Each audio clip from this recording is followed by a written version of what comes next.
Müavinət və təqaüd alanlara şad xəbər. Apreldən sonra sevindirici xəbər alacaqsınız. Azərbaycan hökuməti sosial müavinət və təqaüdlərin artırılması ilə bağlı təkliflərin hazırlanmasını yekunlaşdırıb.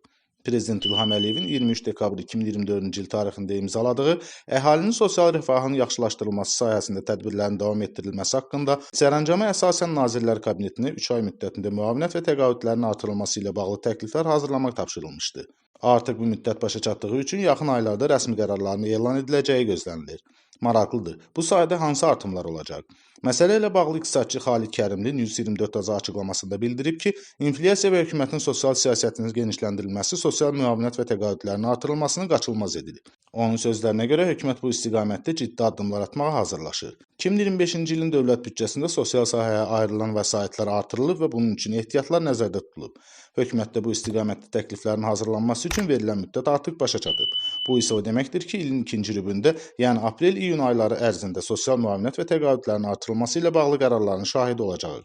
Müavinət növlərindən asılı olaraq artımlar təxminən 10-15% arasında dəyişə bilər. Bu, vətəndaşların sosial müdafiəsinin gücləndirilməsi baxımından vacib addımdır, deyə iqtisadçı bildirib. Xalid Kərimli əlavə edib ki, ölkədə minimum əmək haqqı 16%-ə qədər artırılıb, yaşayış minimumu isə 5%-dən bir qədər çox artıb.